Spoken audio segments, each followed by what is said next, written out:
8 കാര്യങ്ങളാണ് നമ്മളിന്ന് പറയുന്നത്. വിഷയം പ്രവാചകൻ സല്ലല്ലാഹു അലൈഹി വസല്ലമ തങ്ങളോട് വിശ്വാസികൾക്കുണ്ടാകേണ്ട നിരവധി ബാധ്യതകളിൽപ്പെട്ട 8 കാര്യങ്ങൾ.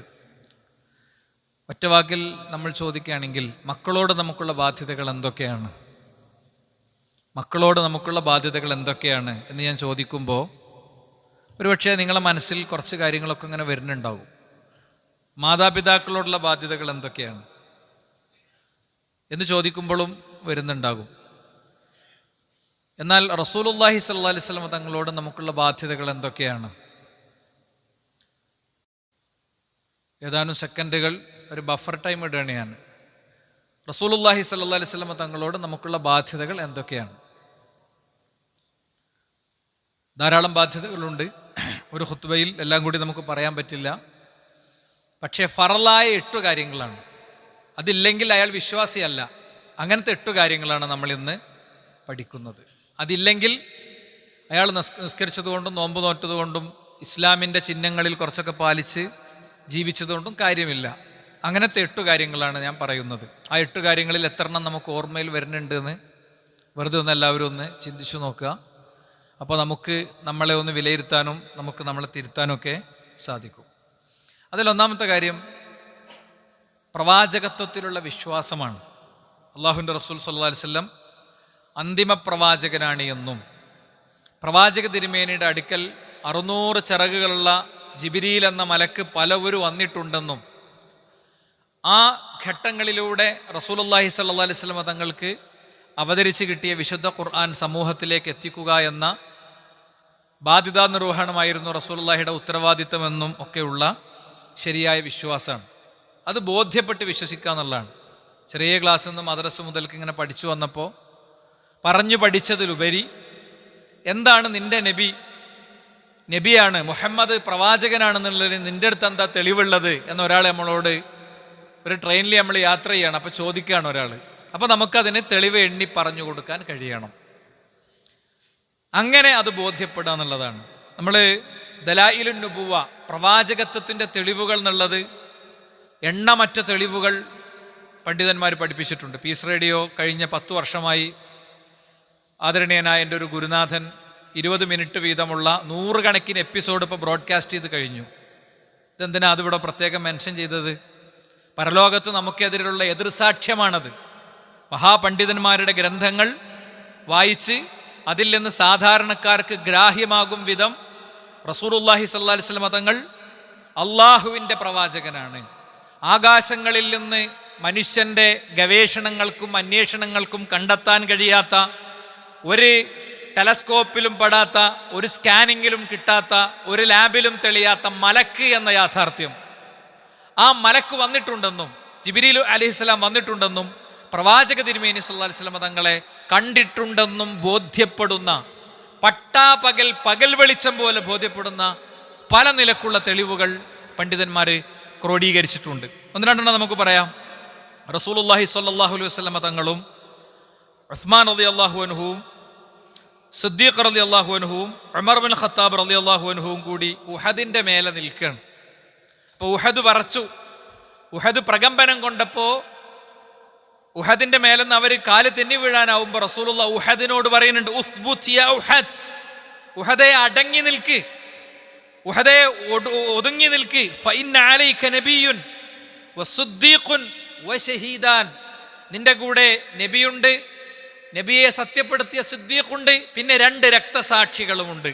അവർ ജീവിച്ചിരിക്കെ പ്രവാചകൻ സല്ലല്ലാഹു അലൈഹി വസല്ലം തങ്ങളുടെ വഫാത്തിനു ശേഷം രക്തസാക്ഷിത്വം വരിക്കുന്ന അവരുടെ രക്തസാക്ഷിത്വം പ്രവാചകൻ ഉഹദ് മലയുടെ മുകളിൽ നിന്ന് പ്രഖ്യാപിച്ചു.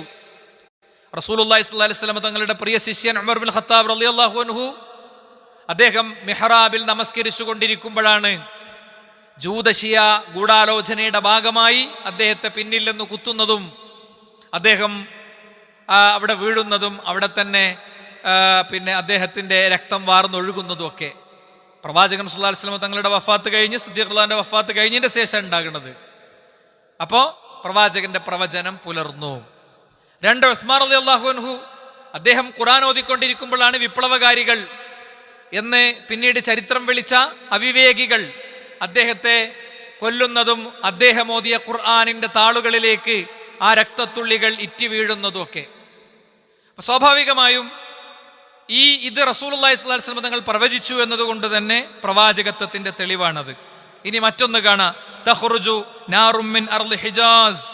ഹിജാസ് നഗരത്തിൽ നിന്ന്, ഹിജാസ് ഭൂപ്രവിശ്യകളിൽ, പ്രദേശങ്ങളിൽ നിന്നൊരു തീ പ്രത്യക്ഷപ്പെടും. കത്തിപ്പടരുന്ന ആ തീ ആകാശത്തേക്ക് അങ്ങനെ പടർന്നുയർന്ന് ബുസ്റയിലെ ഒട്ടകങ്ങളുടെ മുഖത്ത്, ആ ഒട്ടകങ്ങളുടെ ശരീരങ്ങളിൽ അതിൻ്റെ നിഴൽപ്പാടുകൾ കാണും. അതിൽ നിന്ന് കത്തിപ്പടർന്നുയർന്ന ധൂളികൾ വന്ന് ബുസ്റയിലെ ഒട്ടകങ്ങളുടെ മേൽ വീഴുന്ന അത്രയും വലിയ ഒരു തീപിടുത്തം, നീണ്ട കിലോമീറ്ററുകൾക്കപ്പുറത്ത് സംഭവിക്കുന്ന ഒരു കാര്യം. പ്രവാചകൻ സല്ലല്ലാഹു അലൈഹി വസല്ലം തങ്ങളുടെ കാലം കഴിഞ്ഞ് ഉമർ ഇബ്നുൽ ഖത്താബ് റളിയല്ലാഹു കാലത്താണ് ഇത് സംഭവിക്കുന്നത്. ചരിത്രം പിന്നീട് പറഞ്ഞു, പ്രവാചകന്റെ ആ പ്രവചനം ഞങ്ങൾ കണ്ടു, ഞങ്ങൾ അതിന് സാക്ഷിയായി എന്നത്. ഇങ്ങനെ ധാരാളം തെളിവുകൾ നമുക്ക് പറയാൻ പറ്റും.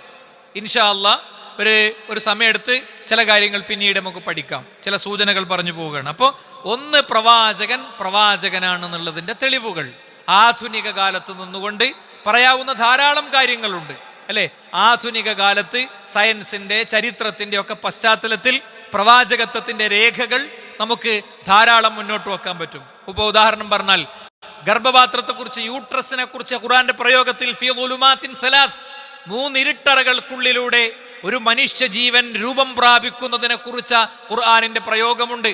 ശാസ്ത്രവും ലബോറട്ടറിയും ഗവേഷണവും സയന്റിസ്റ്റുകളും ഇല്ലാത്ത കാലത്ത് നിരക്ഷരനായ പ്രവാചകൻ ഒരു പ്രതലത്തിൽ സ്വന്തം പേരെഴുതിയാൽ അത് എൻ്റെ പേരാണെന്ന് തിരിച്ചറിയാതിരുന്ന പ്രവാചകൻ, ഒരു സന്ദേശത്തിന്റെ താഴെ ഞാൻ എവിടെ ഒപ്പുവെക്കണമെന്ന് ചോദിച്ച് പ്രവാചകന്റെ കൈവിരൽ വെച്ച് സ്വഹാബത്ത് ഒപ്പുവെച്ചിരുന്ന ആ ചരിത്രമുള്ള റസൂലുള്ളാഹി സ്വല്ലല്ലാഹു അലൈഹി വസല്ലം തങ്ങൾ, അദ്ദേഹമാണ് ഗർഭാശയഭിത്തികൾക്കുള്ളിലെ 3 ഇരുട്ടറകളെ കുറിച്ച് പറയുന്നത്. അതെന്തുകൊണ്ട് സാധിച്ചു? ആധുനിക കാലഘട്ടത്തിലെ ശാസ്ത്രജ്ഞന്മാർ പറഞ്ഞു, മുഹമ്മദിന്റെ കാലഘട്ടം വെച്ച് ചിന്തിക്കുമ്പോൾ അദ്ദേഹത്തിന് ഗവേഷണത്തിന്റെ സാധ്യതകളൊന്നും ഉണ്ടായിരുന്നില്ല. അതുകൊണ്ട് ഞാൻ മനസ്സിലാക്കുന്നു, ആരാണോ ഗർഭപാത്രം സൃഷ്ടിച്ചത്, ആ സൃഷ്ടിച്ച ദൈവം തന്നെ മുഹമ്മദിന് കൊടുത്ത സന്ദേശമായിരിക്കണം ഇത് എന്ന് മനസ്സിലാക്കാനേ ആ കാലഘട്ടത്തെ വിലയിരുത്തുമ്പോൾ നിർവാഹമുള്ളൂ എന്ന് വ്യക്തമായി ചരിത്രത്തിൽ പഠിപ്പിക്കപ്പെട്ടത് കാണാൻ സാധിക്കും. അപ്പോൾ ഒരു ഔദാര്യത്തിനല്ല, റസൂലുള്ളാഹി സ്വല്ലല്ലാഹു അലൈഹി വസല്ലം തങ്ങളെ ആത്മാർത്ഥമായും അക്ഷരാർത്ഥത്തിലും വിശ്വസിക്കുന്ന ഒരു ജനതയായി നമ്മൾ മാറുക എന്നുള്ളതാണ് ആ പ്രവാചകനോടുള്ള കടപ്പാടുകളിൽ ഒന്നാമത്തത്. രണ്ടാമത്തത്, അങ്ങനെ വിശ്വസിച്ച പ്രവാചകനെ സ്നേഹിക്കണം എന്നതാണ്. സലാസുൻ മൻ കുന്ന ഫീഹി വജദ ഹലാവത്തൽ ഈമാൻ. 3 ഗുണങ്ങളുള്ളവർക്ക് ഈമാനിന്റെ രുചി കിട്ടി. ബിരിയാണിക്ക് രുചിയുണ്ട്, കഴിക്കണ ഭക്ഷണത്തിനൊക്കെ രുചിയുണ്ട്, അല്ലെ, മണമുണ്ട്. എങ്കിൽ ഈമാനിനും മധുരമുണ്ട്. ഈമാനിന്റെ മധുരാർക്ക് കിട്ടുക, അയ്യകൂനല്ലാഹു വറസൂലുഹു അഹബ്ബ ഇലൈഹി മിമ്മാ സിവാഹുമാ, മറ്റെന്തിനേക്കാളും അല്ലാഹുവും റസൂലും പ്രിയപ്പെട്ടതാകുക. അല്ലാഹുവിനും റസൂലിനും വേണ്ടി എന്തും ത്യജിക്കാൻ തയ്യാറാകുക. അവരെങ്ങനെ ചിന്തിക്കോ? ഞാൻ ദീനിയായ ഈ സ്റ്റാൻഡ് സ്വീകരിച്ച ഇവരിങ്ങനെ ചിന്തിക്കോ? ഇതിപ്പോ അങ്ങനെ പറഞ്ഞാൽ ഞാൻ സോഷ്യൽ മീഡിയ വിചാരണയ്ക്ക് വിധേയമാക്കപ്പെടോ? ഞാൻ നിലപാടെടുത്താൽ ഞാനൊരു മതേതരൻ അല്ലാതിരിക്കോ? ഞാനൊരു സെക്യുലർ സമൂഹത്തിന് എതിർ നിൽക്കുന്നവനാകോ? നമ്മൾ മതേതരൻ അല്ലാതിരുന്നാൽ മതി. മനസ്സിലായില്ലേ? നമ്മള് മതേതരത്വത്തിന്റെ വിരുദ്ധനല്ലാതിരുന്നാൽ മതി. ജനങ്ങൾ എന്തു ചിന്തിക്കുന്നു എന്നുള്ള വിഷയമല്ല. നമ്മൾ സ്വീകരിക്കേണ്ട നിലപാടും നമ്മൾ എടുക്കേണ്ട സമീപനവും സ്വച്ഛമായി സ്വസ്ഥമായി സ്വീകരിച്ച് മുന്നോട്ട് പോകാവുന്ന ഒരു ഭരണഘടന നമ്മളെ സംബന്ധിച്ചിടത്തോളം ഉണ്ട്. ആ ഭരണഘടന ആരുടെയും ഔദാര്യമല്ല, നമ്മുടെ കഴിഞ്ഞ തലമുറയുടെ ജീവനും രക്തവും കൊടുത്ത് അവരുണ്ടാക്കിയെടുത്തതാണ്, അല്ലെ? അത് ഔദാര്യത്തിനാരോ എഴുതി ചേർത്ത അവകാശങ്ങളും റൈറ്റുകളും അല്ല. കൃത്യമായി ഇടപെടേണ്ട കാലഘട്ടത്തിൽ മുൻഗാമികൾ ഇടപെട്ടും പണിയെടുത്തും അധ്വാനിച്ചും മതത്തിൽ നിന്ന്, വേദഗ്രന്ഥത്തിൽ നിന്ന്, ഖുർആനിൽ നിന്ന് പ്രചോദനം ഉൾക്കൊണ്ട് അവർ നേടിയതാണ്. രാത്രിയിൽ മുഴുവൻ ഖുർആനിന്റെ പരിഭാഷ എഴുതിയ അബുൽ കലാം ആസാദ് പകൽ മുഴുവൻ ഗാന്ധിജിക്കൊപ്പം സമരപ്പന്തലിൽ ഇരുന്ന് സമരം നയിച്ച് നേടിയത് തന്നെയാണ്. അങ്ങനത്തെ മഹാവ്യക്തിത്വങ്ങൾ നേടിയത് തന്നെയാണ്. കുത്തബ് മീനാറിന്റെ മുകളിൽ വന്ന് ഒരു മാലാഖ പറഞ്ഞു എന്ന് വിചാരിക്കുക, ഒരു മലക്ക് പറഞ്ഞു എന്ന് വിചാരിക്കുക, നിങ്ങൾ ഹിന്ദുക്കളും മുസ്ലിങ്ങളും തമ്മിൽ തെറ്റുകയാണെങ്കിൽ, തല്ലുകയാണെങ്കിൽ നിങ്ങൾക്ക് ഞാൻ ഈ രാജ്യത്ത് സ്വതന്ത്ര ഇസ്ലാമിക രാഷ്ട്രം ഉണ്ടാക്കിത്തരാന്ന് പറഞ്ഞാൽ ഞങ്ങൾക്കത് വേണ്ട എന്ന് പറയും എന്ന് പഠിപ്പിച്ചവരാണ്. അതിന്റെ അർത്ഥം ആചാരങ്ങൾ അങ്ങോട്ടും ഇങ്ങോട്ടും കൊടുക്കണം, വാങ്ങണമെന്നല്ല. ആചാരങ്ങൾ കൊടുക്കാതെയും വാങ്ങാതെയും ഈ സൗഹൃദങ്ങൾ ഈ സൗഹൃദങ്ങൾ ശരിയായി നിലനിർത്തി മുന്നോട്ട് പോകാൻ കഴിയും. അങ്ങനെ ജീവിക്കുന്ന 10,000 അവിടെ ഉണ്ട്. ആരുടെയും മുന്നിൽ കുനിയേണ്ടതില്ല, തലകുനിക്കേണ്ടതില്ല, മുട്ടുകുത്തേണ്ടതില്ല എന്നത് കൃത്യമായി പറയും. ഇനി ഒരാളെ സ്നേഹിക്കുമ്പോൾ അള്ളാഹുവിന് വേണ്ടി സ്നേഹിക്കുക. എന്താണ് ഇഷ്ടത്തിന്റെ കാരണം? അയാൾ എനിക്ക് എന്തെങ്കിലും ആനുകൂല്യം തരുന്നുള്ളതല്ല. ഇസ്ലാമിന്റെ പേരിൽ, വിശ്വാസത്തിന്റെ പേരിൽ പരസ്പരം ജീവിക്കുന്ന, സ്നേഹിക്കുന്ന ആളുകൾക്ക്.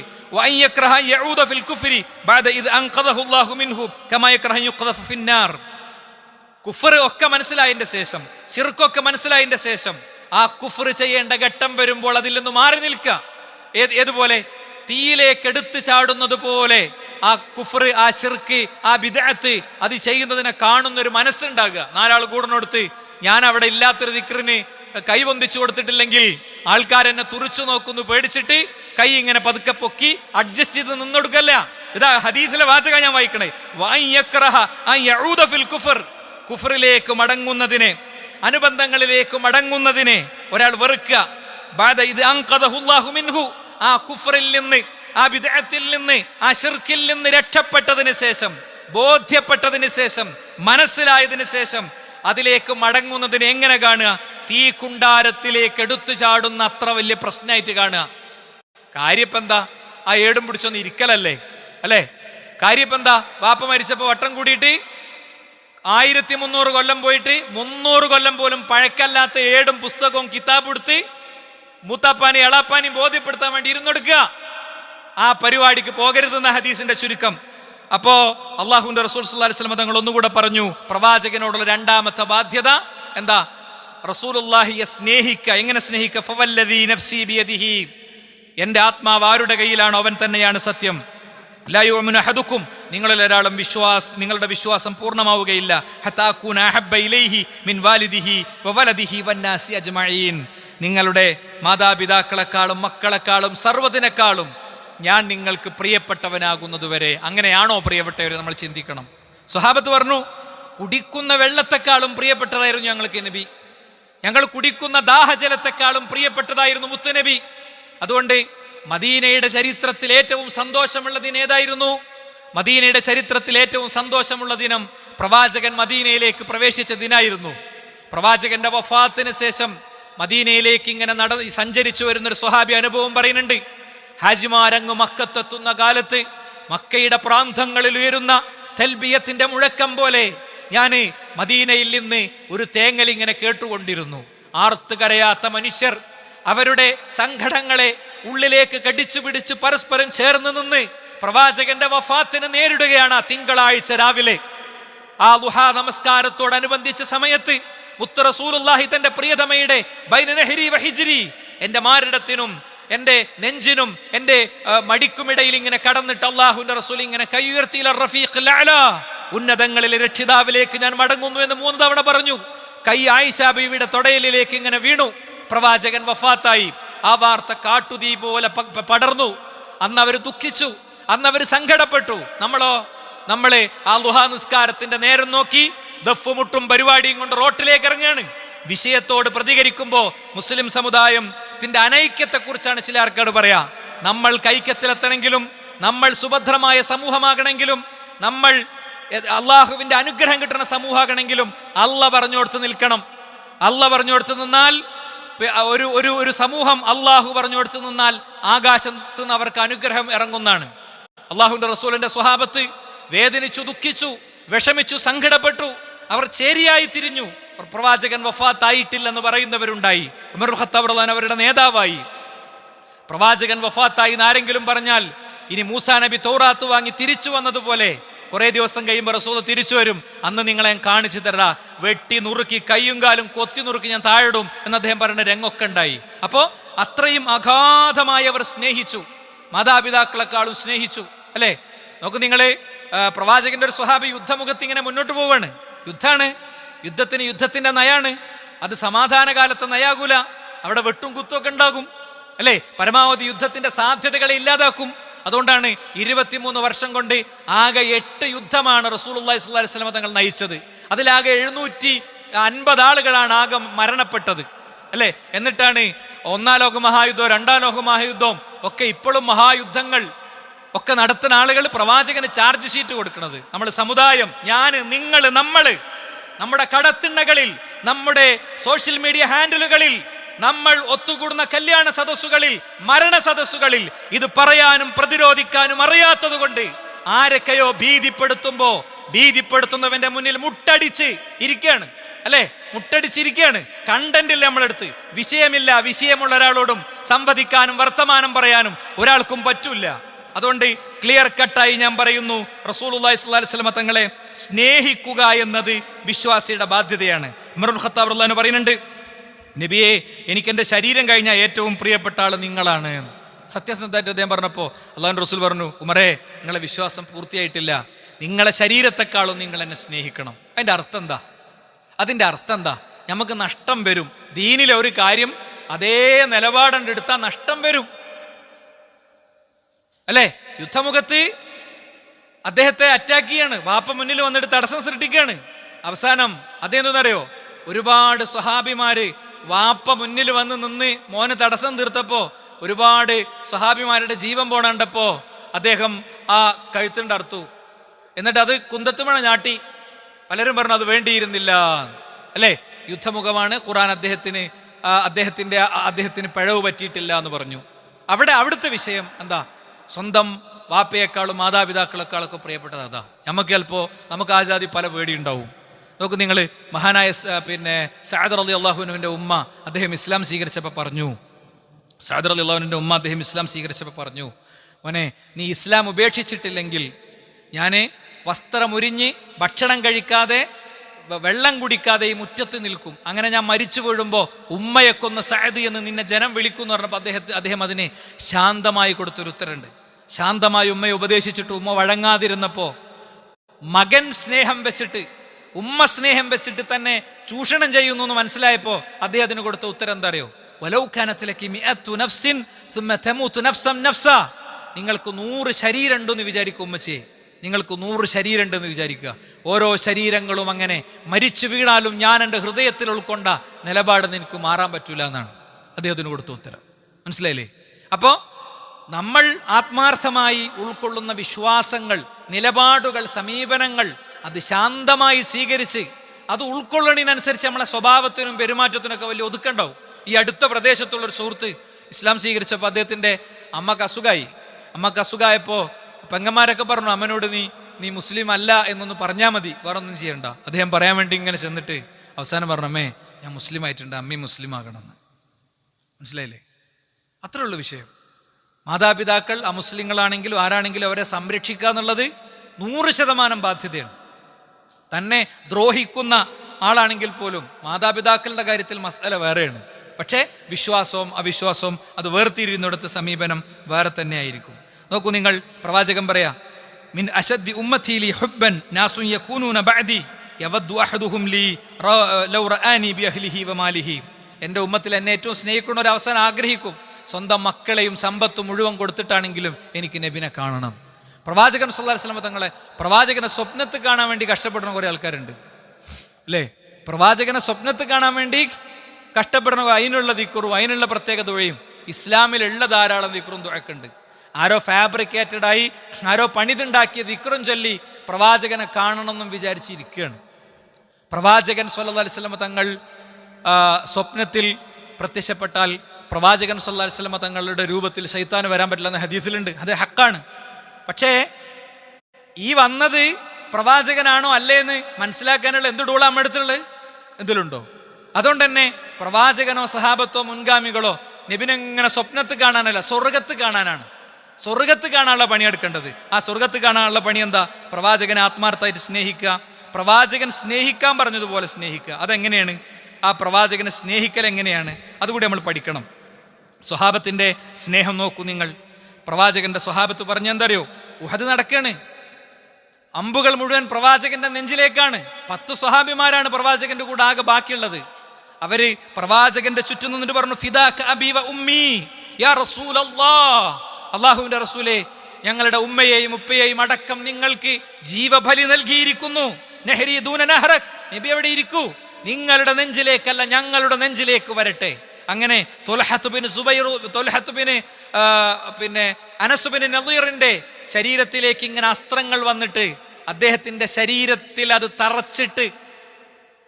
തറച്ചിട്ട് അദ്ദേഹത്തെ തിരിച്ചറിയാൻ കഴിഞ്ഞിരുന്നില്ല എന്നാണ്. മുഖമോ ഒന്നും നോക്കിയിട്ട് അവസാനം അദ്ദേഹത്തിന്റെ പെങ്ങള് വിരലിന്റെ അറ്റത്തുള്ള ഒരു അടയാളത്തിൽ നിന്ന് ഇതെന്റെ ഇക്കാക്കയാണ് നബിയെ, ഇത് അനസ് ബിൻ നളീറാണ് എന്ന് ഐഡന്റിഫൈ ചെയ്തു എന്ന് ചരിത്രത്തിൽ കാണാം. ഈ സ്നേഹത്തിന് പകരാണ് റബീഉൽ അവ്വൽ മാസത്തിൽ നമ്മൾ എന്തൊക്കെയോ ആടിയും പാടിയും നടക്കണേ അല്ലേ? ഇനി ശരി, അത് അള്ളാഹുവിന്റെ റസൂൽ പഠിപ്പിച്ചിട്ടുണ്ടെങ്കിൽ ഒരു കുഴപ്പമില്ല. അടുത്ത ആഴ്ച 10 15 പണ്ഡിതന്മാരെ ഞാൻ വോട്ട് ചെയ്യും. വിഷയം ഞാൻ ക്രമീകരിച്ചതനുസരിച്ച് അടുത്ത ആഴ്ചത്തേക്കേ ആകുള്ളൂ. എന്തേ? നിങ്ങൾ പഠിച്ചോളി, ആ ടെക്സ്റ്റ് മുഴുവൻ നിങ്ങൾക്ക് ഞാൻ തരാം. എന്നിട്ട് നിങ്ങൾ കൊണ്ടേ കൊടുക്കും. ആരെയും വെല്ലുവിളിക്കാനൊന്നുമല്ല. അള്ളാഹുവിന്റെ റസൂല് പഠിപ്പിച്ച ഒരു നബി സ്നേഹമുണ്ട്. അത് ചരിത്രത്തിൽ പലവരും നമ്മൾ വായിക്കുന്നുണ്ട്, ആവർത്തിച്ച് നമ്മൾ വായിക്കുന്നുണ്ട്. അതാണ് യഥാർത്ഥത്തിൽ നമുക്കുണ്ടാകേണ്ടത്. പ്രവാചകൻ സല്ലല്ലാഹു അലൈഹി വസല്ലം തങ്ങൾ അറ്റാക്ക് ചെയ്യപ്പെടുന്നതിന്റെ ഇടയ്ക്ക് എന്താ, ഒരു മലയിലേക്ക് ഇങ്ങനെ മാറി നിൽക്കാൻ നോക്കുന്ന പ്രവാചകനെ കുനിഞ്ഞു നിന്ന് ത്വൽഹ പറഞ്ഞു, നബി അവിടെ ചവിട്ടിയിട്ട് അങ്ങോട്ട് കയറിക്കോളൂ. ചവിട്ടി കയറി ആ കുന്നത്ത് കയറി നിന്നിട്ട് പ്രവാചകൻ പറയുന്നുണ്ട്, ഔജബ ത്വൽഹക്ക് സ്വർഗം നിർബന്ധമായിരിക്കുന്നു എന്ന്. അപ്പൊ ആ നിലക്ക് നമ്മളെ സംബന്ധിച്ചിടത്തോളം നമുക്ക് ധാരാളം കടമകളും ബാധ്യതകളും റസൂലുള്ളാഹി സ്വല്ലല്ലാഹു അലൈഹി വസല്ലമ തങ്ങളോടുണ്ട്. ഇനി നോക്കൂ നിങ്ങൾ, മൂന്നാമത്തത് എന്താ? നബിയുടെ സ്വഭാവം അതേപോലെ സ്വീകരിക്കുക എന്നുള്ളതാണ്. ഇന്നമാ ബുഇസ്തു ലിഉതമ്മിമ മകാരിമൽ അഖ്ലാഖ്, സൽഗുണങ്ങൾ സമ്പൂർത്തീകരിക്കാൻ വേണ്ടിയാണ് ഞാൻ വന്നിട്ടുള്ളത്. അപ്പൊ നമുക്കൊക്കെ, എനിക്കാണെങ്കിലും നിങ്ങൾക്കാണെങ്കിലും നമുക്ക് ആർക്കാണെങ്കിലും പലതരം സ്വഭാവ പ്രശ്നങ്ങളുണ്ട്, പലതരം പെരുമാറ്റ പ്രശ്നങ്ങളുണ്ട്. അത് ഓരോന്നോരോന്ന് തിരുത്തലാണ് പ്രവാചക സ്നേഹം, അത് പകർത്തലാണ് പ്രവാചക സ്നേഹം. അയൽപക്ക ബന്ധങ്ങളിൽ കുഴപ്പങ്ങളുണ്ട്, എന്ത് ചെയ്യുക? അവരോട് പോയി സലാം പറഞ്ഞത് തിരുത്തുക. ജ്യേഷ്ഠനും അനിയനും തമ്മിൽ തെറ്റിയിട്ടുണ്ട്, അത് തിരുത്തുക. നമ്മൾ പലിശക്കെടുക്കുന്നുണ്ട്, അത് ഒഴിവാക്കുക. അനാഥന്റെ സ്വത്ത് എപ്പോഴോ കൈകാര്യം ചെയ്ത് പോയിട്ടുണ്ട്, അത് തിരിച്ച് അവർക്ക് അവകാശപ്പെട്ടത് കൊടുക്കുക, അല്ലേ? അതാ വേണ്ടത്, അവകാശപ്പെട്ടത് കൊടുക്കുക. ഞാൻ കഴിഞ്ഞ ദിവസം ഒരു മോട്ടിവേഷൻ സ്പീക്കറുടെ ടോക്ക് കേട്ടു. കേരളത്തിൽ എന്നല്ല, ലോകത്ത് തന്നെ എല്ലാവരും പറഞ്ഞാൽ അറിയണ ഒരു മലയാളി. അദ്ദേഹത്തിന്റെ പുതിയ ഒരു മോളിന്റെ ഉദ്ഘാടനത്തിന് വേണ്ടി അദ്ദേഹം വന്നപ്പോൾ ഒരു മനുഷ്യൻ അദ്ദേഹത്തിന്റെ കൈ പിടിച്ചു. എന്തോ ആവശ്യത്തിന് വേണ്ടിയാണെന്ന് തോന്നി. അദ്ദേഹം ചെവി അടുത്തേക്ക് എത്തിച്ചപ്പോൾ അദ്ദേഹം പറഞ്ഞു കൊടുത്തു എന്നാണ്, ഞാൻ നിങ്ങളുടെ ഷോപ്പിംഗ് മാൾ ഉണ്ടാക്കുന്ന സമയത്ത് എൻ്റെ വീടിൻ്റെ പണി നടക്കുന്നുണ്ടായിരുന്നു. അപ്പോൾ അവിടെയുള്ള കുറച്ച് കോൺക്രീറ്റും കുറച്ച് കമ്പി ഞാൻ എടുത്തിരുന്നു. നിങ്ങൾ എന്നോട് അഫുവാക്കണം കേട്ടോ, നിങ്ങൾ എന്നോട് അഫുവാക്കണം. ഒരു ചെറിയ ചിരിയോടുകൂടെ ആ മനുഷ്യൻ പറഞ്ഞു, ഞാൻ പുറത്തു. ഈ ഭരണ മനുഷ്യൻ, ഈ രണ്ടിലൊരാൾ ബോംബ് വെച്ചാൽ അത് നമുക്ക് എല്ലാവർക്കും ഉത്തരവാദികളാണ് കേട്ടോ, ഞാൻ നിങ്ങൾക്ക് ഉത്തരവാദികളാണ്. എന്നാൽ ഇയാൾ ഈ വിട്ടുവീഴ്ച ചെയ്യണതോ, ഒരു അമുസ്ലിമായ മനുഷ്യനെ ജയിലിൽ നിന്ന് ഇറക്കിക്കൊണ്ടിരണതോ, അതൊന്നും മുസ്ലിങ്ങൾക്ക് കിട്ടൂല. ഈ ജാതി കപട മീഡിയ പ്രവർത്തനത്തിന്റെ കാലത്ത് ഞാൻ വീണ്ടും പറയുന്നു, ഭീരുക്കളാകലോ അവിവേകികളാകലോ അല്ല വഴി. അവിവേകികളായിട്ട് അതേ നാണയത്തെ തിരിച്ചടിക്കൽ എൻ്റെ റസൂലുള്ളാഹി പഠിപ്പിച്ചിട്ടുണ്ട്. അവിടെയും പ്രവാചകന്റെ ഒരു ശൈലിയുണ്ട്, വിഷയം ഭംഗിയായി സമൂഹത്തോട് സംസാരിക്കുക. ആദ്യത്തെ ദിവസത്തെ വേദനകൾക്കും വിഷമങ്ങൾക്കും ശേഷം സൈക്കിൾ കറങ്ങിയെത്തുമ്പോ ലോകം നിങ്ങളെ സാക്ഷ്യപ്പെടുത്തും. ഇത് ഹക്കാണ്. ആ ഹക്കിലേക്ക് ലോകം പതിയെ തിരിച്ചെത്തുന്നുള്ള കാര്യത്തിൽ യാതൊരു ഭയവും നമുക്ക് വേണ്ട. അപ്പോൾ നമ്മുടെ വ്യത്യസ്തമായ പെരുമാറ്റങ്ങൾ, സ്വഭാവങ്ങളൊക്കെ ചിട്ടപ്പെടുത്തുക, അത് പ്രവാചക സ്നേഹമാണ്. അത് പ്രവാചകനോട് നമുക്കുള്ള ബാധ്യതയാണ്. പ്രവാചകൻ നമുക്ക് അനുവർത്തിച്ച് കാണിച്ചു തന്ന ആ മാതൃകകൾ സ്വീകരിക്കുക എന്നുള്ളതാണ് യഥാർത്ഥത്തിൽ വേണ്ടത്, അല്ലേ? ഇവിടുത്തെ അമുസ്ലിം സമൂഹത്തോട് പ്രവാചകൻ സ്വീകരിച്ച വഴി എന്താണ്? ആരെങ്കിലും എൻ്റെ സംരക്ഷണത്തിലുള്ള ഈ രാജ്യത്ത് ജീവിക്കുന്ന അമുസ്ലിങ്ങളെ ഉപദ്രവിച്ചാൽ, അവരെ കൊണ്ട് അമിതമായി പണിയെടുപ്പിച്ചാൽ, അവരെടുത്തുനിന്ന് എന്തെങ്കിലും സമ്പാദ്യങ്ങൾ തട്ടിപ്പറിച്ചാൽ, നാളെ അള്ളാഹുവിന്റെ കോടതിയിൽ അവർക്ക് വേണ്ടി വക്കീലായി വരിക ഞാനായിരിക്കുമെന്ന് പഠിപ്പിച്ച റസൂലുള്ളാഹി സ്വല്ലല്ലാഹു അലൈഹി വസല്ലം തങ്ങൾ. അത് നമുക്ക് അറിയണം, അത് നമ്മൾ പറയണം, അല്ലെ? ദുഷിപ്പിക്കുന്ന കാലത്ത് പറയണം, മതസങ്കലനത്തിന്റെ കാലത്ത് പറയണം, ആഘോഷങ്ങളെയും ഉത്സവങ്ങളെയും ഒക്കെ അതിൽ പോയി അങ്ങോട്ട് ലയിച്ച് മുഴുകിയിട്ടില്ലെങ്കിൽ അവൻ മതേതരനല്ലെന്ന് പറയുന്ന കാലത്ത് നമ്മളത് തുറന്നു പറയണം. എന്നിട്ട് കൃത്യമായി എന്താണ് റസൂലുള്ളാഹി സ്വല്ലല്ലാഹു അലൈഹി വസല്ലം തങ്ങൾ എന്നത് ബോധ്യപ്പെടുത്തി കൊടുക്കാൻ നമുക്ക് സാധിക്കണം. നാലാമത്തെ കടമ അനുസരണമാണ്. നാലാമത്തെ കടമ റസൂലുള്ളാഹി സ്വല്ലല്ലാഹു അലൈഹി വസല്ലം തങ്ങൾക്കുള്ള അനുസരണമാണ്. വഅതിഉല്ലാഹ വഅതിഉർ റസൂൽ വഹ്ദറു, നിങ്ങൾ അല്ലാഹുവിനെ റസൂലിനെ അനുസരിക്കണം. വമാ ആതാകും റസൂലു ഫഖുദു, റസൂൽ നിങ്ങൾക്ക് കൊണ്ടുവന്നത് നിങ്ങൾ സ്വീകരിക്കണം. വമാ നഹാകും അൻഹു ഫൻതഹു, നിങ്ങൾക്ക് വിലക്കിയത് നിങ്ങൾ വിലങ്ങി നിൽക്കണം. വത്തഖുല്ലാ, നിങ്ങൾ അല്ലാഹുവിനെ സൂക്ഷിക്കണം. വഇൻ തുതിഉ തഹ്തദു, നിങ്ങൾ അല്ലാഹുവിന്റെ റസൂലിനെ അനുസരിച്ചാൽ നിങ്ങൾക്ക് നേർമാർഗം സിദ്ധിക്കും. വമാ അല റസൂലി ഇല്ലൽ ബലാഗുൽ മുബീൻ, അല്ലാഹുവിന്റെ റസൂലിനെ എത്തിക്കൽ മാത്രമേ ബാധ്യതയുള്ളൂ. സഹോദരന്മാരെ, ഖുർആനും സുന്നത്തും പറഞ്ഞോടത്ത് ഓരോന്നിലും നിന്നോളി, നമ്മൾ രക്ഷപ്പെടും. ഞാൻ ഈ മിമ്പറിൽ തന്നെ നേരത്തെ പറഞ്ഞൊരു കാര്യം ഒന്നുകൂടി നിങ്ങൾ ഓർമ്മയാക്കണം കേട്ടോ. വർഷങ്ങൾക്ക് ശേഷം കുഞ്ഞിനെ, ഭാര്യ ഗർഭിണിയായ ഒരു സഹോദരൻ, എൻ്റെ ദീർഘകാലത്തെ ശ്രോതാവായിരുന്നു അദ്ദേഹം.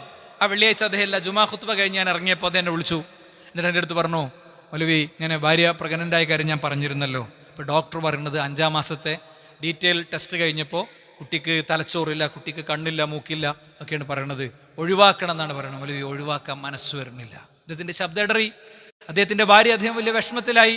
ഞാൻ അദ്ദേഹത്തോട് പറഞ്ഞു, ഈ വിഷയത്തിലെ ഇസ്ലാമിക സമീപനം മാത്രം നോക്കുക. നമ്മൾ എന്താ, ഗർഭപാത്രത്തിലുള്ള കുഞ്ഞ് മാതാവിൻ്റെ ജീവന് ഭീഷണിയാണ്, മാതാവിൻ്റെ ജീവന് ഭീഷണിയാണ് എന്ന് ഏറ്റവും നന്നായി പഠിക്കുന്ന 3 ഡോക്ടേഴ്സിൻ്റെ സാക്ഷ്യപത്രമുണ്ടെങ്കിൽ മാത്രമേ ആ വിഷയത്തിൽ എന്തെങ്കിലും ഒരു കാര്യം ചിന്തിക്കാൻ പറ്റുള്ളൂ. കുട്ടിക്ക് ഹൃദയമില്ല, കിഡ്നി ഇല്ല, കൈയില്ല, കാലില്ല എന്നുള്ളതൊന്നും വിഷയമല്ല. ഗർഭഗ്രഹത്തിലെ കൊലപാതകങ്ങൾ എന്ന ഒരു ഡോക്യുമെൻ്ററി ഉണ്ട് യൂട്യൂബിൽ, നിങ്ങളൊക്കെ കാണുക വിശദാംശം കിട്ടാൻ വേണ്ടിയിട്ട് കേട്ടോ. അപ്പോൾ അദ്ദേഹത്തിൻ്റെ ഭാര്യയും ഞങ്ങളങ്ങനെ ചെയ്യണില്ല എന്ന് പറഞ്ഞു പോന്നു. ഞാൻ അവരോട് പറഞ്ഞു, നല്ലോണം പ്രാർത്ഥിച്ചോളി, നിങ്ങളെ ഖൽബ് പടച്ചോനറിയാം, വേറെ ആർക്കും അറിയില്ല, എനിക്കറിയില്ല. നിങ്ങളിപ്പോൾ എന്നോട് പറഞ്ഞു നിങ്ങളെ ശബ്ദടറി ഒക്കെ റെഡിയാ. ഒക്കെ കഴിയുമ്പോൾ അല്ലാഹു സുബ്ഹാനഹു വ തആല എന്ത് ചെയ്യുന്നറിയോ, അല്ലാഹു സുബ്ഹാനഹു വ തആല നിങ്ങൾക്ക് സന്തോഷമുള്ളൊരു വാർത്ത തരും. ഇല്ല, ഇനി ഒരുപാട് വൈകല്യങ്ങളോട് കൂടിയാണ് ഒരു കുഞ്ഞ് ജനിക്കുന്നതെങ്കിൽ അതും നിങ്ങളെ സംബന്ധിച്ചിടത്തോളം ഒരു പ്രശ്നമല്ല. എന്താ കാര്യം, അതും നിങ്ങളെ സംബന്ധിച്ചിടത്തോളം ഒരു പ്രശ്നമല്ല. കാരണം നിങ്ങളെ സ്വബറാക്കിയുള്ള കൂലി നിങ്ങൾക്ക് കിട്ടും. നിങ്ങളെ കുട്ടി, നിങ്ങൾ മരിച്ചാൽ എന്താവും എന്നൊക്കെ ആയിരിക്കും ചോദ്യം. നിങ്ങൾ മരിച്ചാലായിരിക്കും നിങ്ങളെക്കാളും നല്ല സന്തോഷം ഉണ്ടാകുക, ഒരു പ്രശ്നമില്ല. ഞാൻ വർഷങ്ങൾക്ക് മുമ്പൊരിക്കൽ ആ കുട്ടീനെ ഈ മിമ്പറിന്ന് കാണിച്ചിട്ടുണ്ട്. ആ കുട്ടിയാണത്, കണ്ടില്ലേ, ആ കുട്ടിയാണത്. എന്നോട് വിശേഷം ചോദിക്കണം അവന്. ലൈഫിലെ ഓരോ ഘട്ടത്തിലും അവൻ്റെ വീഡിയോ ഇങ്ങനെ വരും. ഇതെന്താ കാര്യം, നമുക്ക് നിസ്കാരത്തിലും നോമ്പിലും മാത്രമൊന്നുമല്ല, നമ്മളെ വീട്ടിലെ മോൻ്റെ കല്യാണം എങ്ങനെയാകണം, റസൂലുള്ളാഹി പഠിപ്പിച്ചിട്ടുണ്ട്, അങ്ങനെയാകണം. അവിടെ മഞ്ഞ കല്യാണം ഉണ്ടെങ്കിൽ ഉണ്ടാകണം, ഇല്ലെങ്കിൽ ഉണ്ടാവില്ല. ആ മഞ്ഞ കല്യാണം എടുത്തെറിയുമ്പോഴാണ് പ്രവാചക സ്നേഹമാകുന്നത്. മനസ്സിലായില്ലേ? നമ്മളെടുത്ത് ഒരു ഭക്ഷണമേ വിവാഹ സദ്യയായി കൊടുക്കാൻ പൈസയുള്ളൂ, ബാക്കി കടം വാങ്ങി കൂട്ടുകയാണെങ്കിൽ അത് പ്രവാചകചര്യല്ല. ഒരു ഭക്ഷണം കൊടുക്കണം, അതിനു പറ്റിയ ആളെ വിളിക്കണം, അതിനുള്ള ആളെ വിളിക്കണം. മനസ്സിലായില്ലേ? ഇങ്ങനെ സുഹൃത്തുക്കളെ, ജീവിതം മുഴുവൻ പ്രവാചകചര്യ കൊണ്ട് നിറക്കാൻ, അതാണ് യഥാർത്ഥ പ്രവാചക സ്നേഹം. അത് കൊണ്ടെടുക്കാൻ പണിയാ. നമുക്ക് 2-3 ചെമ്പ് ഭക്ഷണം ഉണ്ടാക്കി അത് കഴിച്ച് പിരിയുമ്പോൾ കിട്ടണേ ഒരു സംഭവം ഉണ്ടല്ലോ, അതല്ല പ്രവാചക സ്നേഹം. അവരേറ്റവും വിഷമിച്ച, അവരേറ്റവും ദുഃഖിച്ച, അവരേറ്റവും സങ്കടപ്പെട്ട സമയമായിരുന്നു ചരിത്രത്തിൽ. അത് നമ്മളെ നാടും നമ്മുടെ സമൂഹവും ഇത് ആഘോഷിക്കുന്ന സമയം എന്ന് പറയുന്നത് അവരേറ്റവും വിഷമിച്ച സന്ദർഭങ്ങളും ഒക്കെ ആയിരുന്നു എന്നുള്ളത് നമുക്ക് മനസ്സിലാക്കാൻ സാധിക്കണം. അതുകൊണ്ട് സ്വഹാബത്തിൻ്റെ അനുസരണത്തിൻ്റെ ചില ഉദാഹരണങ്ങൾ കൂടി നമുക്ക് ഇന്നത്തെ ദിവസം പറയണം. എന്താണ്, പ്രവാചകൻ സല്ലല്ലാഹു അലൈഹി വസല്ലം തങ്ങൾ ഒരു ദിവസം മിമ്പറിൽ കയറി, കയ്യിൽ ഒരു മോതിരം അതുകൊണ്ട് ഊരിയിട്ട് അവിടെ വെച്ചപ്പോൾ സദസ്സിലുള്ള എല്ലാവരും ഊരി. ഞാനിത് ധരിക്കൂല എന്ന് പറഞ്ഞു റസൂലുള്ളാഹി. പിന്നെ ആരും ധരിച്ചില്ല. ഒരു മനുഷ്യൻ്റെ കയ്യിൽ ഒരു സ്വർണത്തിൻ്റെ മോതിരം കണ്ടു, പ്രവാചകൻ അത് ഊരി നിലത്തെറിഞ്ഞു. ആഭരണമായി പുരുഷന് സ്വർണ്ണം ഉപയോഗിക്കാൻ പറ്റൂല. അപ്പോൾ അയാൾ അതവിടെ ഇട്ട് പോകണ്ടപ്പോൾ ആളുകൾ ആരോ പറഞ്ഞു അതെടുത്തുടേന്ന്. അപ്പോൾ അദ്ദേഹം പറഞ്ഞു, എനിക്കത് വേണ്ട, പ്രവാചകൻ എറിഞ്ഞ മോതിരം എനിക്ക് വേണ്ട. അല്ലേ? പ്രവാചകൻ സല്ലല്ലാഹു അലൈഹി വസല്ലം തങ്ങൾ ചെരുപ്പ് ധരിച്ച് നിസ്കരിക്കേണ്ട ഒരു സ്ഥലത്ത് ചിലപ്പോൾ ചെരുപ്പ് ധരിച്ച് നിസ്കരിക്കേണ്ട സാഹചര്യം ഉണ്ടാകും. അങ്ങനത്തെ ഒരു സ്ഥലത്താണ് നമ്മൾ നിസ്കരിക്കണമെങ്കിൽ പെട്ടെന്ന് പ്രവാചകൻ ആ ചെരുപ്പ് ഊരി വെച്ചു. സ്വഹാബത്ത് മുഴുവൻ ഊരി വെച്ചു. പ്രവാചകൻ ഊരി വെച്ച സൈഡിലേക്ക് നബി പറഞ്ഞു, ഞാനതിൽ മാലിന്യം ഉണ്ടെന്ന് മനസ്സിലാക്കിയപ്പോഴാണ് ഊരി വെച്ചത്. പ്രവാചകനെ ഇത്രയും അനുസരിച്ചൊരു ജനത എല്ലാ കാര്യത്തിലും, ജീവിതത്തിൻ്റെ സമഗ്ര മേഖലയിൽ നിങ്ങൾ നോക്ക്, മനോഹരമായ ഒരു രംഗം കാണാൻ പറ്റും. ഖൈബർ വിജയിച്ചു മുസ്ലിങ്ങൾ. അസബ്ന ഹുംറൻ ഖാരിജൻ മിനൽ ഖറിയതി ഫതബഖ്ന മിൻഹ. ഞങ്ങൾക്ക് അവിടെ നിന്ന് ഒരു നാട്ടു കഴുതയെ കിട്ടി. ഞങ്ങൾ ആ നാട്ടുകഴുതയെ അറുത്ത് വേവിച്ച് ഭക്ഷണം വെച്ചു. ഒക്കെ വിളമ്പാൻ നിൽക്കുമ്പോഴാണ് അല ഇന്നല്ലാഹ വറസൂലഹു യൻഹാനീകും അൻഹ, ഈ നാട്ടുകഴുതയെ അറുത്ത് കഴിക്കുന്നത് പ്രവാചകൻ നിരോധിച്ചിട്ടുണ്ട് എന്ന ഒരു പ്രഖ്യാപനം അവിടെ വരികയാണ്. ഫഇന്നഹ റിജ്സും മിൻ അമലി ശൈത്താൻ, അതിനെ തിന്നാൻ പാടില്ല എന്ന കൽപ്പന വരികയാണ്. കേട്ടോളി. അപ്പം നമ്മളെന്താ പറയുക, ഇത് വെക്കണത് വരെ പറയാൻ ആളുണ്ടായില്ലേ, ഇതാണ് തിന്ന, ബാക്കി പിന്നെ നോക്കാം. നമ്മൾ എന്ത് ഡയലോഗായിരിക്കും പറയാന്ന് വേറുള്ളതല്ല, നമ്മളത് ആലോചിക്കുക. എന്നാൽ അവർ എന്താ ചെയ്തു, വഇന്നഹാ ലതഫൂറു ബിമാ ഫീഹാ. എന്താ ആ കലം അതോടൻ കഴുത്തി, അതൻ കമഴ്ത്തി, എന്നിട്ട് അതിൽ നിന്നിങ്ങനെ പുക പൊന്തണത്, ആവി പൊന്തണത് ഞങ്ങൾ കണ്ടിരുന്നു. ഒരു കഷ്ണം ഒരാൾ എടുത്തില്ല. അതാ അനുസരണം. ഈ അനുസരണത്തിന് കുറച്ച് പണിയുണ്ടാകും, ഈ സ്നേഹത്തിന് കുറച്ച് പണിയുണ്ടാകും. അതല്ലാതെ ദഫും സ്കൗട്ടും അടിച്ച് സംഗതി തീർക്കാൻ വലിയ പണിയൊന്നും ഉണ്ടാവില്ല. അള്ളാഹു നമ്മിൽ നിന്ന് സ്വീകരിക്കുമാറാകട്ടെ. അൽഹംദുലില്ലാഹി വസ്സലാത്തു വസ്സലാമു അലാ റസൂലില്ലാഹി വഅലാ ആലിഹി വസഹ്ബിഹി അജ്മഈൻ. അമ്മാ ബഅദ്. സൃഷ്ടാവും സംരക്ഷകനുമായ റബ്ബിനെ ജീവിതത്തിൻ്റെ എല്ലാ മേഖലയിലും കാത്തു സൂക്ഷിക്കണേ എന്ന് ഒരിക്കൽ കൂടി ഉണർത്തുകയാണ്, ഉത്ബോധിപ്പിക്കുകയാണ്. സഹോദരന്മാരെ, ബാക്കി 4 കാര്യങ്ങൾ കൂടിയുണ്ട്. 8 കാര്യമാണ് പറയുന്നത് ഞാൻ പറഞ്ഞിരുന്നത്. ബാക്കി 4 കാര്യങ്ങൾ അടുത്ത ആഴ്ച നമുക്ക് പൂർത്തീകരിക്കാം. ഒരു വാചകം ഞാൻ വായിക്കുകയാണ്. Sheikh Thajudheen Umar bin Ali അൽ ഖുമൈ അൽ ഫാക്കിഹാനി എന്ന പേരിൽ പ്രസിദ്ധനായ മാലിക്കി പണ്ഡിതൻ. ആദ്യത്തെ പേര് പറഞ്ഞാൽ ആർക്കും മനസ്സിലാവില്ല, പക്ഷേ ഫാക്കിഹാനി എന്ന് പറഞ്ഞാൽ എല്ലാവർക്കും മനസ്സിലാവും. അദ്ദേഹത്തിൻ്റെ ഒരു ഇബാറത്ത്, ലാ അഅലമു ലിഹാദൽ മൗലിദി, നബിദിനാഘോഷത്തിന് ഒരു അടിത്തറയും അസ്ലൻ ഞാൻ കാണുന്നില്ല, ഒരു അസ്ലിനെയും കാണുന്നില്ല. ഫി കിതാബിൻ വല സുന്നത്തിൻ, അള്ളാഹുവിൻ്റെ കിതാബിലും ഇല്ല, സുന്നത്തിലും ഇല്ല. വല യുൻഖലു അമലുഹു അൻ അഹദിൻ മിൻ ഉലമാഇൽ ഉമ്മ, മുൻഗാമികളിൽപ്പെട്ട ഒരു പണ്ഡിതനും അത് ആചരിച്ചിട്ടുമില്ല. അല്ലദീന ലഹുമുൽ ഖുദ്വത്തു ഫിദ്ദീൻ, അവരെ നമ്മൾ ദീനിൽ മാതൃകയാക്കുന്നുണ്ട്. അല്ല മുതമസ്സിക്കുന ബിആസാരിൽ മുതഖദ്ദിമീൻ, അവർക്കും മുൻപുള്ള മുൻഗാമികളെ അവർ കൃത്യമായി ഫോളോ ചെയ്യുന്നുണ്ട്. ബൽ ഹുവ ബിദ്അത്തുൻ, അത് ബിദ്അത്താണ്. അഹദസഹൽ ബത്വാലൂൻ വശഹവത്തു നഫ്സിൻ വഅതനാ ബിഹൽ അക്കാലൂൻ, തന്നിഷ്ടക്കാരും തീറ്റക്കൊതിയന്മാരും ഉണ്ടാക്കിയതാണത്. ഇങ്ങനെ ഡയറക്റ്റായിട്ട് നബിദിനം ആഘോഷിക്കേണ്ടതാണെന്ന് പറയണ ഒരു ഇബാറത്ത് ശാഫഈ പണ്ഡിതന്മാരിൽ നിന്നോ മറ്റു പണ്ഡിതന്മാരിൽ നിന്നോ ഒന്നും നമുക്ക് കാണാൻ പറ്റൂല. ഒറ്റ വ്യക്തി ഇമാം സുയൂത്തി പറഞ്ഞ ഒരു വാചകമുണ്ട്. ആ വാചകവും വിശദാംശവും നമ്മൾ അടുത്ത ഖുത്ബയിൽ മനസ്സിലാക്കും. അള്ളാഹു നമ്മിൽ നിന്ന് സ്വീകരിക്കുമാറാകട്ടെ. അവൻ്റെ യഥാർത്ഥ മോമിനുകൾ അവൻ നമ്മെ ഉൾപ്പെടുത്തുമാറാകട്ടെ. ലാ ഇലാഹ ഇല്ലല്ലാഹുവിൻ്റെ വഴിയിൽ സഞ്ചരിക്കാനുള്ള തൗഫീഖ് അല്ലാഹു സുബ്ഹാനഹു വ തആല നമുക്ക് നൽകുമാറാകട്ടെ. അല്ലാഹുമ്മ ഗ്ഫിർ ലിൽ മുഅ്മിനീന വൽ മുഅ്മിനാത്ത്, അല്ലാഹുമ്മ അഇസ്ൽ ഇസ്ലാം വൽ മുസ്ലിമീൻ വഅദിൽ ശർക വൽ മുശ്രിക്കീൻ. റബ്ബനാ ആതിനാ ഫിദ്ദുനിയ ഹസന വഫിൽ ആഖിറതി ഹസന റബ്ബനാ വഖിനാ അദാബന്നാർ. ആമീൻ ആമീൻ ബിറഹ്മതിക യാ അർഹമർ റഹീം.